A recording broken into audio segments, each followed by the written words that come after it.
আমি ওই প্রোগ্রামে ছিলাম। তিনি বলছিলেন যে আমার এক স্টুডেন্ট মুসলমানের ছেলে হঠাৎ নাস্তিক হয়ে গেছে, বলে যে ধর্মকর্ম আমার ভালো লাগে না, আমার মনে হচ্ছে এগুলো মানুষ বানানো।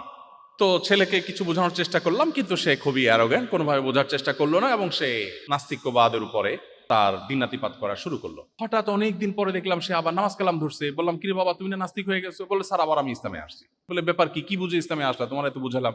তখন এখনো তিনি ঢাকা ইউনিভার্সিটির টিচার আছেন। তখন তিনি বললেন যে আমাকে ও বলল, ওই ছেলেটা বলল, স্যার সত্যি বলতে কি আমার কাছে সবই অহেতুক এবং মিছে মনে হয়েছে, কিন্তু নাস্তিক্যবাদে যাওয়ার পর আমি জীবনের কোনো মানে খুঁজে পাচ্ছিলাম না। আমি কেন বেঁচে আছি, আমার জীবনের লক্ষ্য কি, উদ্দেশ্য কি? খেয়ে পরে বেঁচে থাকে, গরু ছাগল তো বেঁচে থাকে, তো আমার আর তার মধ্যে পার্থক্য কি? সেও মাটি হয়ে যাবো, আমি মাটি হয়ে যাবো, তো আমার আর তার মধ্যে ডিফারেন্সটা কোথায়? আর সবচেয়ে বড় কষ্টের জায়গা হলো স্যার তার বক্তব্য, আমি কিছু কিছু সিচুয়েশনে এসে অনেক মনোবেদনায় ভুগি।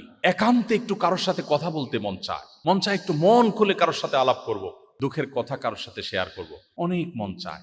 কিছু কথা আছে না ভাই, পৃথিবীর কারোর কাছে বলে শান্তি নেই, আছে না?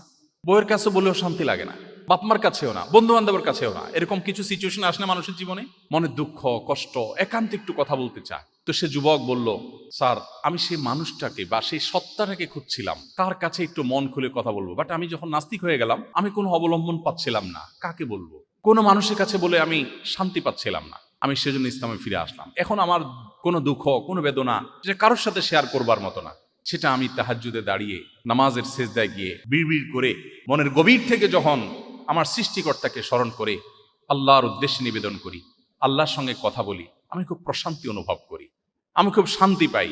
আমার মনের এই সুখটা পৃথিবীর কোনো শক্তি আর দিতে পারবে না, এটা নিশ্চিত হয়ে গেছে। সেজন্য আমি ইসলামে ফিরে এসেছি।